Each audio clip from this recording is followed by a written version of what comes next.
guys? Welcome back to another edition of Jesse and Squirrel. I am back in Wisconsin. He is still at home where he resides back in Florida. I had a absolutely amazing time down there with my man. Did my gender reveal. Just want everybody to know. I mean, this will be on YouTube here in a little bit, so everybody will know. I am having a girl, and Let's go. I do have a video in the background of me hitting a golf ball, and as it exploded into the pink mist, that it was.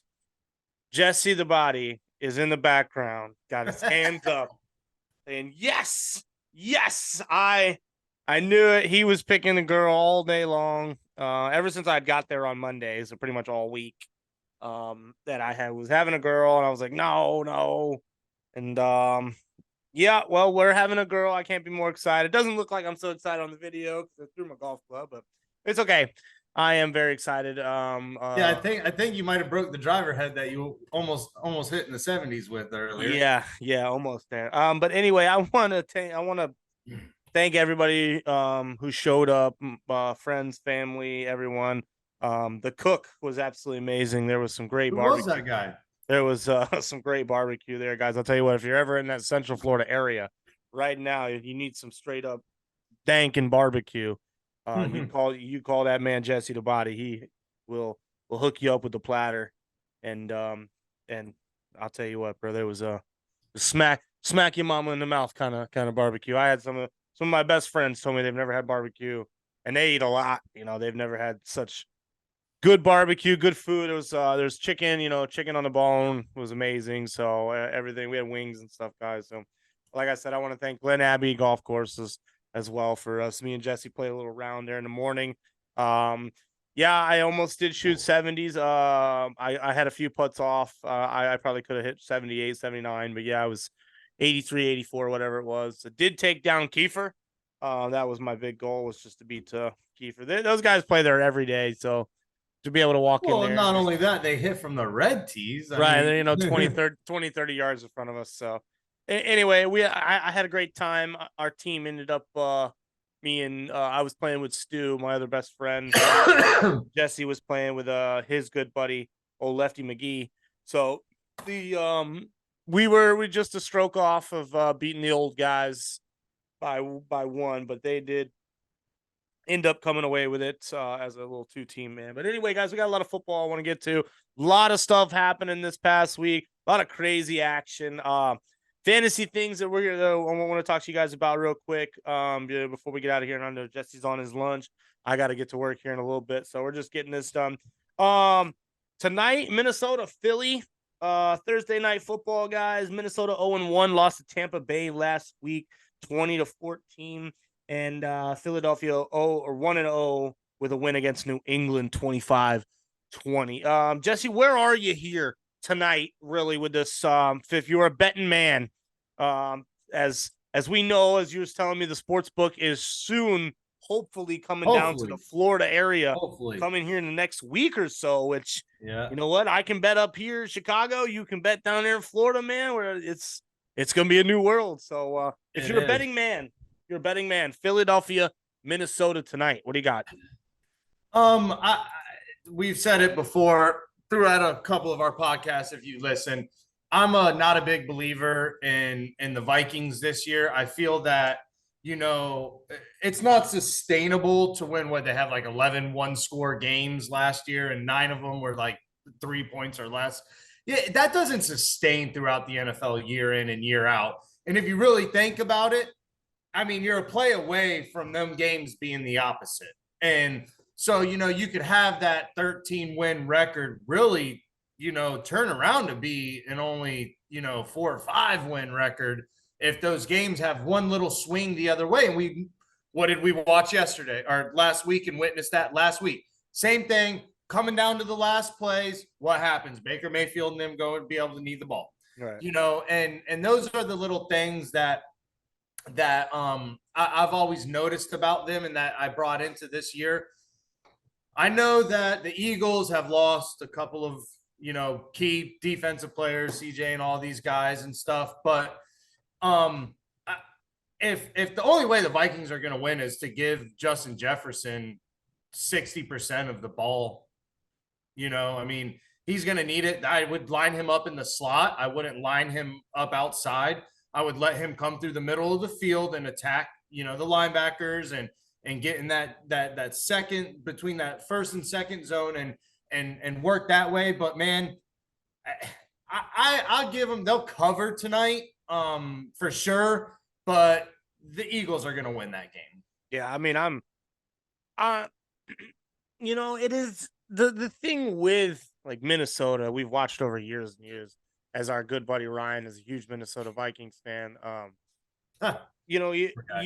You never know what's going to walk out there on the football field. I mean, you could say that for a lot of football teams, but like when you got Tom Brady or somebody, Peyton Manning, what's walking out there for sure thing that knows what's going on. Yeah. It's odd. It's odd to say, because if you look at the stats from this past week, you see a lot of things that blow your mind. Kirk Cousins is actually number 2 this week in passing yards, 344. Okay. Yeah. Justin Jefferson was number 2 in receiving yards, 150. Now, like we've said plenty of times, they're great for fantasy. They both did great in fantasy, but they didn't win a football game. Nope. Brandon Ayuk's the same thing. Not Brandon Ayuk. There's a few more guys down the list that when you sit back and you look at them and you say, how did you get so many points? And Michael Pittman Jr. had 27 points this week. They lost.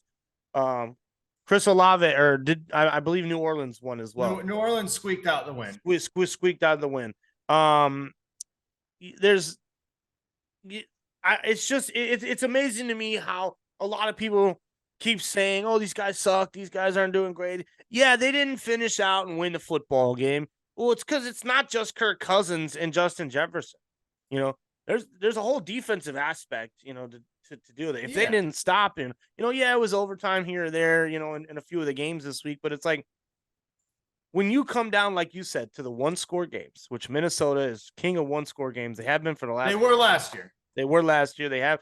I remember 2-3 years ago. This is nearly the same stat.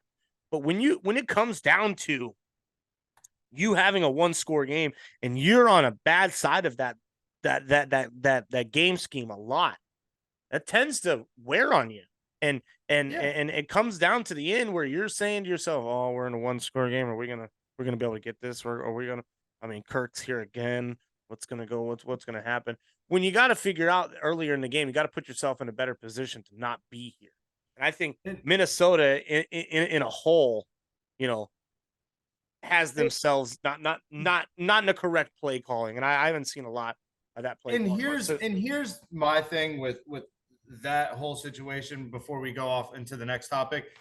If you watch that game and if you're listening to us, just go back and look at the demeanor of the sideline of that Vikings team.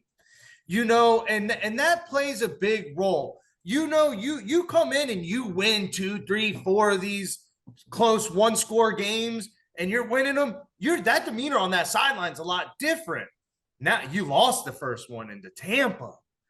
And, so now that demeanor changes when you're going into the fourth quarter with a minute and a half left. You're like, damn, I don't know if we do got it. Just like you just said, I don't know. Whereas last year they had rolled off 3, 4, 5 of these things. And it's like, nah, we're good. We got this. When you got a locker room. That Bills game last year, they didn't think there was not 1 second they thought they were going to lose that game. No. I mean, and when you have a locker room that's like that, that's down on their quarterback, and how are we gonna end up being able to do this? Are we gonna be able to win this game and pull this out all the time? What's gonna go on? It sets in the minds of 8 or 9 or 10 players, and you got a few of those guys that are starting, and it'll wear on you. Anyway, Philly tonight, guys. I got Philly by about 6. I'm gonna say 26-19, 26-18, and around 26-20. This could also be a trap game for Philly, so watch out. But I I'm agreeing with you. It's gonna be that 7-point game. I'm thinking. But still, as a fantasy owner of about 12 teams this year, or I went 9-3 this week, just to let you guys know. I found out that I didn't find out. I've known this for a long time, but no matter how many times people lose games, I'm gonna keep in guys like that. I'm gonna have don't sit Kirk Cousins, don't sit Justin Jefferson. No. I've had 3 people text me, "Do you sit Justin Jefferson?" I said, "You're out of your mind." I hope whoever the commissioner of your league kicks you out for asking that kind of question. Okay, because that you don't just sit those people. I mean, just because they had a bad game, just because. Do you really think everyone's gonna sit Lamar Jackson or Well, Joe Burrow? Think people are or going to Joe sit Burrow? Jamar Chase or T. Higgins or Joe Burrow because they had Yeah. 3 points? Come on, you know what I'm saying? I guarantee you this week Joe Burrow's going to throw for 350. He's just going to launch it. Him and Jamar Chase are outside right now in the backyard just tossing it around like, okay, we're going to get this together this weekend, okay? Yeah. You know, moving on to the next subject here. Week 1 recap on a few things. Want to get your takes on this. Cincy, big losers. Big called big that. losers. Yeah. Deshaun Watson, I mean, is that a big winner for him? Week No. 1 coming out against Cincinnati. Is he kind of Deshaun Watson of the old? I mean, did we see a little bit of that coming out? I mean, I was talking to you about it. I thought it was going to happen. I mean, give it to me. Is it coming back? Can you see it? Well, so I mean, you got to remember last year I told you this from the get-go. That was Jacoby Brissett's offense. It wasn't tailored to what Justin Fields, Deshaun Watson can do. Sorry that I even put those guys on the same platform, but it wasn't tailored to what Watson can do. And as you call him, Dejan. I mean, I do think that they're going to be good this year. I think the run game is very scary for them. I need to see more. Again, anybody could beat the Bengals in week 1 and 2. It happens every year. They usually go 0-3 and then come out and win 10 straight, and everybody's like, yeah. You know. And so that's one thing. I mean, we'll see. Coming in the future, I think that Deshaun definitely is going to be progressing through the year. He by mid-season form, he should be back to the Dejan of a couple years ago. Okay. Okay. So since the big losers, Deshaun Watson maybe coming back around. Another thing for you. No rookie winner this week. 3 starters. Nobody won yet. What do you mean? Anthony Love won, and he's a rookie. Come on. Isn't he? No, he's not a rookie. He's been here 4 years. Not my fault he didn't get to start. And he started a few games before. So that doesn't count. He started like 3 or 4 games. Anyway, no rookie winner from this year, 2023 rookie. Anthony Richardson, CJ Stroud, and Bryce Young. Give me your best performance out of the 3, which I already know pretty much where you're going to go. And who's going to be the first one to win? Does one of them get a win this week? Anthony Richardson, he looks electrifying. You know I'm going to say that. Yeah. I think that you guys are in good hands. I hope that Jonathan Taylor comes back and wants to play. I mean, Deshaun Jackson did not look good at all. Deion Jackson. Yeah. My bad. You can't really rely on your running back to turn the ball over and try to win, you know. But anyways, he was electrifying. You guys are in good hands with him. I think to me personally, I do think the Colts can win. I thought that they were going to win that game, and then we just saw a vintage Jacksonville, what they did last year to Justin Herbert and them, and come back from freaking 20 points and win. And that's what happens, you know, and that's not on Anthony Richardson. Yeah. So to me, he looked good. Bryce Young, you might as well just put him on a stretcher now and put him in a body cast, because that poor man, I mean, is it weird that all the Alabama quarterbacks are just injury prone guys? Is it because they don't get touched? because their O-lines are so good. Their wide receivers are so wide open. Their running backs can do everything for them. It takes all the pressure away. And they're like, yeah, let's go to the NFL. And you haven't dealt with much, dude. You've been handed a platter there. And I've pleaded with a few Alabama quarterbacks. It sucks, but they have not fared too well. Yeah, no, I mean, and that's sort of kind of the issue with them. He doesn't have he doesn't have the protection. And if you ask me, if there's a coach on a bigger hot seat, it's Frank Wright. You got to prove yourself this year, man. Yeah, you got to. You have this new stud of and you don't want to be the Urban Meyer. You don't want them to let you go and somebody come in next year and you get that Trevor Lawrence effect with Doug Peterson. You don't want that. So I think that guy's on a hot seat. I don't believe in CJ Stroud at all. I never did. I never was high on him. Again, it's that thrown to wide open. Or let me rephrase this.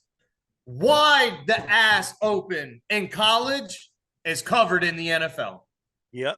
Blanketed in the NFL. Blanket. And that's the difference, man. And it takes time for these guys to see that. You don't see, I mean, what's a recent quarterback that was a rookie starting that you could say was like, wow, man, they came out, went to the playoffs and almost did it. You don't see that.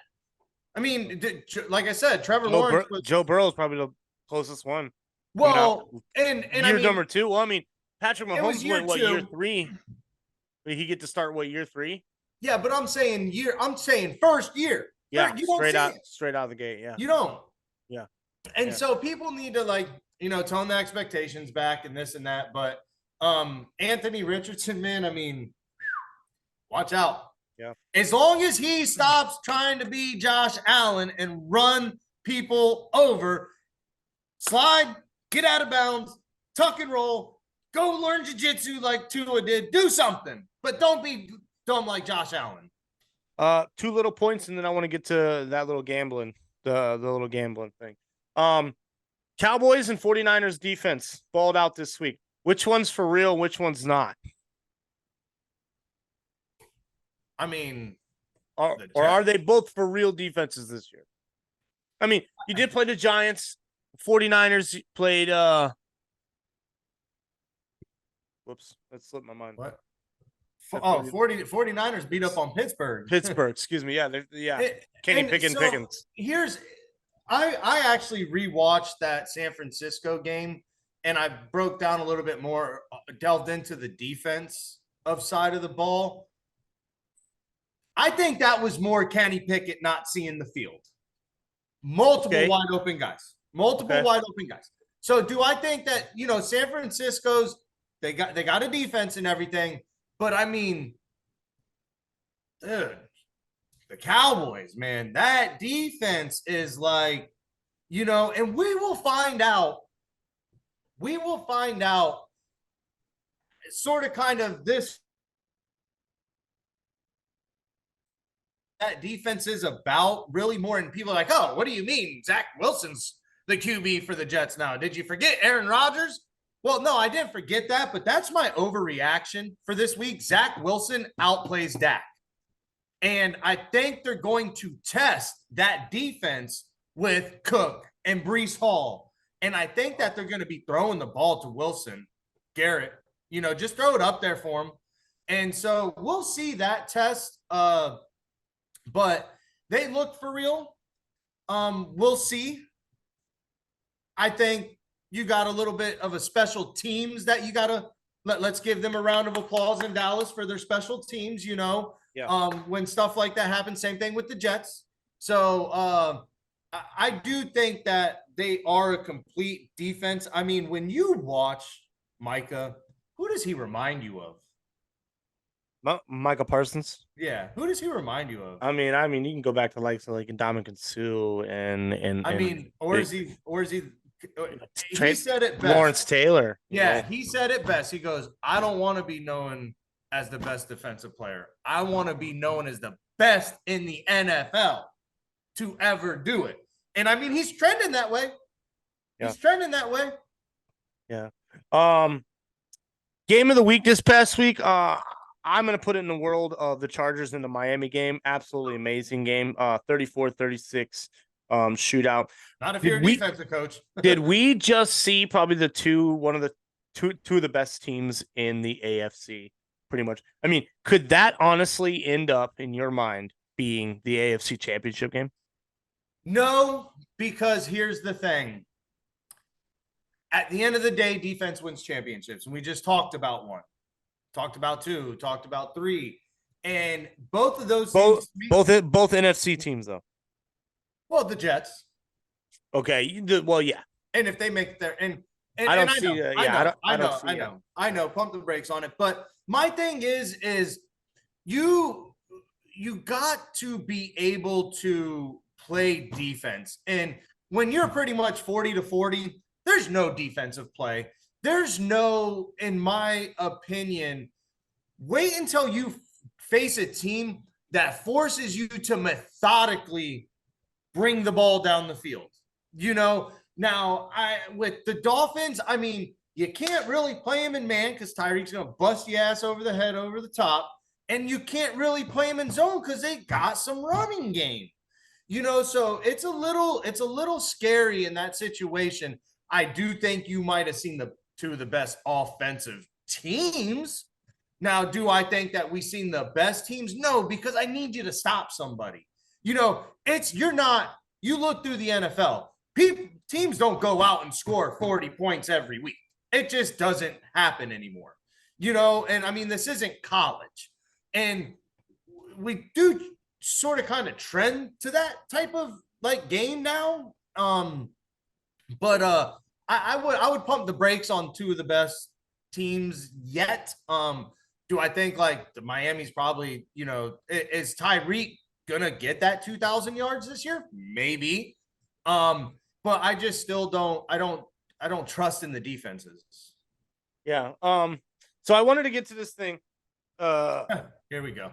Yeah. We talked about it. We were on the phone earlier talking about this, about players and the gambling and how I think some of it affect.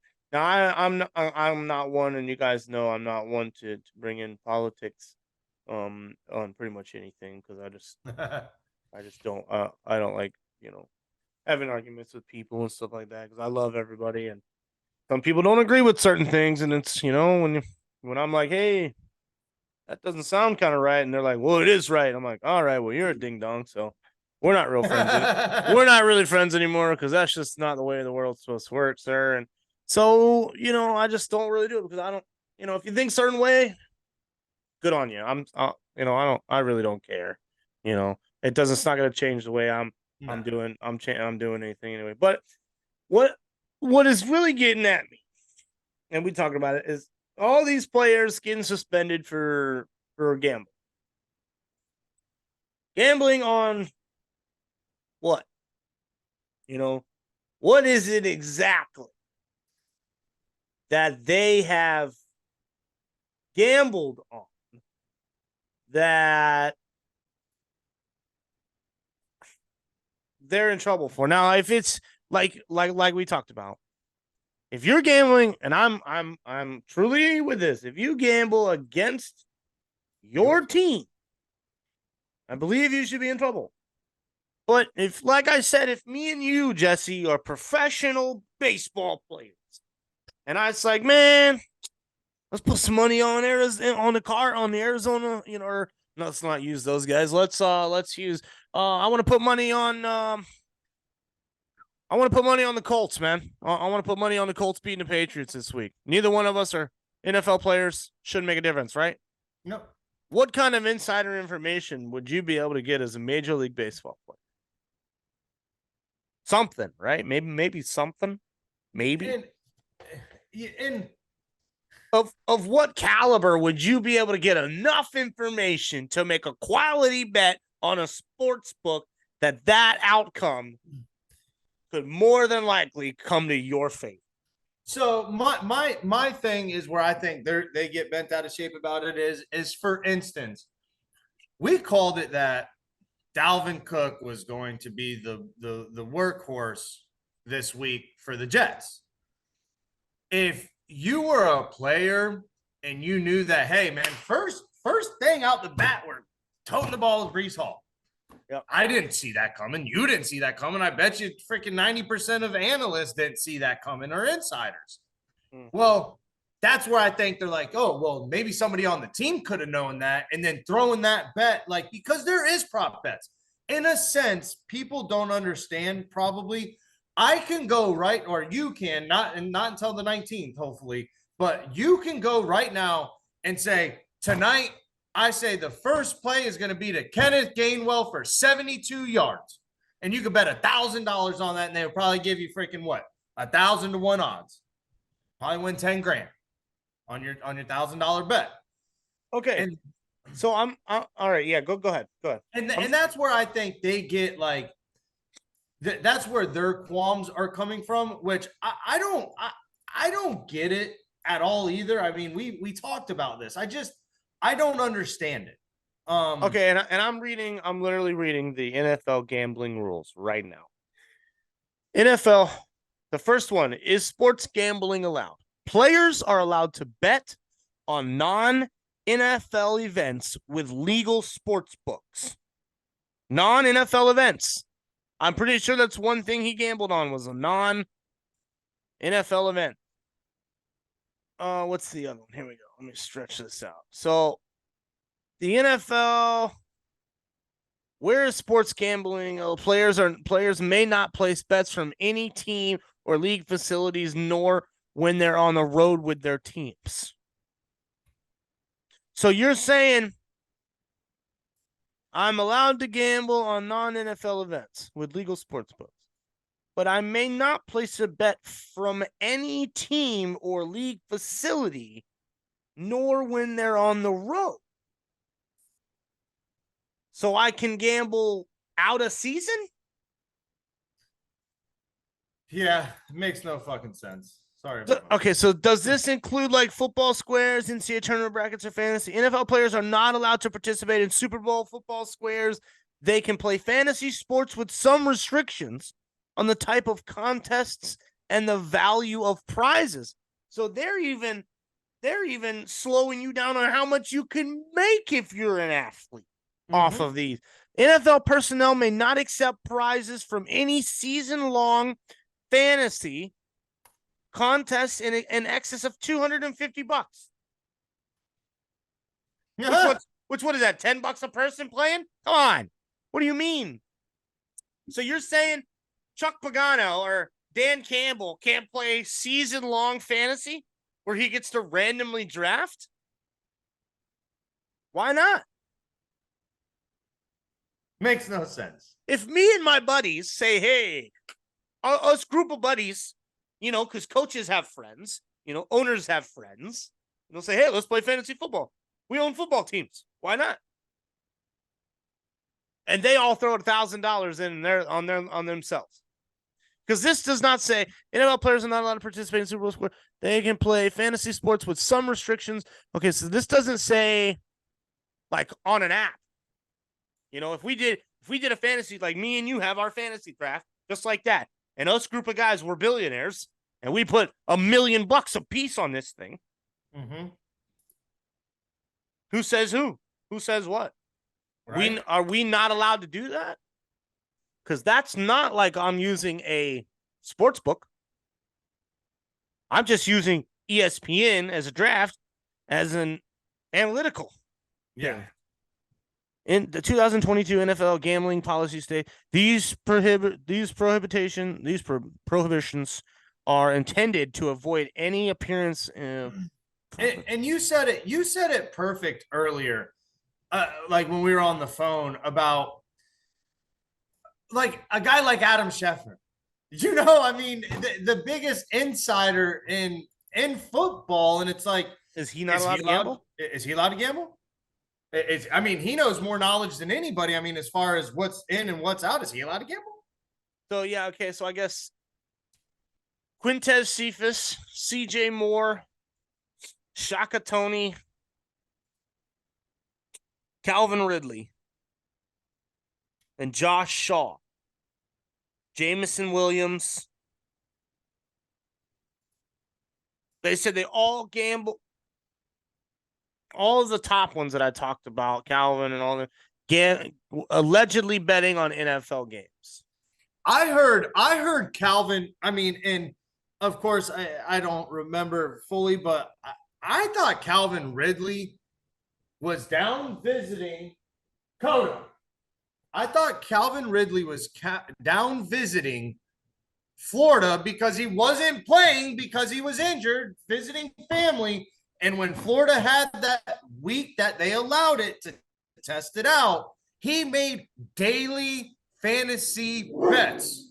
And this one, it says, in April, Lions wideout Stanley Berryhill and Jameson Williams were suspended for 6 games for allegedly placing bets not on NFL games, but while at a team facility.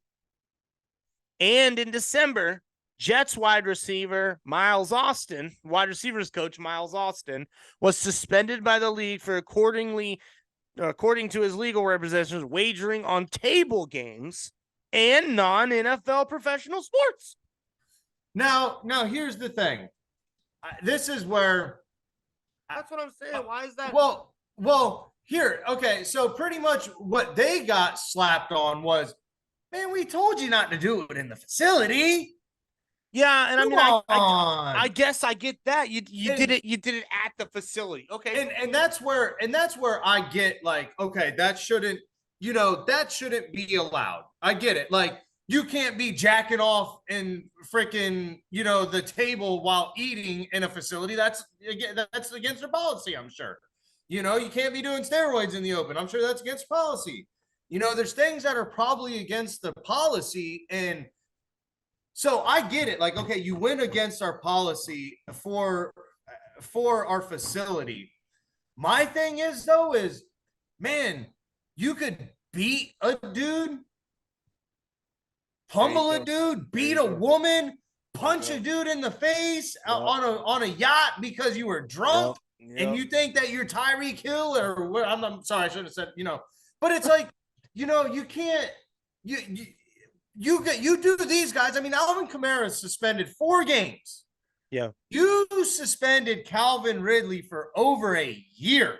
Yep. For gambling on allegedly an NFL game. We don't even know what it was technically, because I heard that it was daily fantasy. I heard it was daily fantasy too. Now it says something on there about it not allowed to be a daily fantasy, but like I'm saying, how much insider information could you honestly get? I know you're an NFL athlete and this and that, but just because you think this is going to happen, that doesn't mean the coach is calling the play that way, man. Like, this is not. And not only that, now, if these guys were going out there situational, I bet my team's going to lose. I bet $100,000 that my team's going to lose. We're tie game, 4th quarter, 30 seconds left. Hey, kicker, bet $100K on this game. It's going to give us, and I'm the kicker, and I purposely miss it. Yeah. To win that money. That's a little different. That's where you get into point shaving. And I want everybody to know that's not what we're talking about. Yeah. These guys aren't betting against themselves. They are betting their daily fantasy or pick'ems or sports books. Yeah. And they still, to win money, they still have to pick 8 other players. It's not like that's what I mean. Not like they can just pick, I can pick myself. I mean, I'm going to score 10, 15 points. And you don't win no money anymore. The days of bet, I mean, most games are 50-50. It's a 50-50 shot. 2 points. If you bet $100,000 for the Eagles to win tonight, the payout's probably 110. You probably got to put up 100,000 to win 10,000. Yeah. You know what I'm saying? It's not like it's crazy. And where the money is are in these 8, 9, 10, 12 leg parlays and daily fantasy of having 8 other players, like you said. So like, you mean, like, what type of insider information can I have for 8 people across the board to benefit me? You don't. Yeah. So We're I about got to you. wrap. Yeah, we're about to wrap this up, guys. I know Jesse's got to get back to lunch and everything. Real quick, we got about 2.5 minutes left. Give me a for sure pick for this week as a team. I know a lot of people at Amazon, they've been asking me about this. I forgot what it's called. You can only pick one team a week, but you can't pick the same one. I forgot how they call it. Domino League or whatever it's called. Yeah. But I was given a few insights. Let me see what you got, and then I'll give you guys a for sure pick this week if you have not used them. Go ahead. So a for sure lock to win. Yep. Lock. Yep, to win. Tampa to beat the Bears. Tampa to beat the Bears, guys. Bring that down. I'll tell you what, right now, baby. Catch it live. Indianapolis takes down Houston. We're not losing 2 in a row. Anthony Richardson, baby. Gonna come for CJ Stroud. It's over. It's over. It's over, guys. Love you guys. Jesse, Squirrel, as always. Guys, this will be on YouTube here coming soon. We're gonna get a little channel name and everything. We're gonna get big. Love y'all. See you soon. There you go.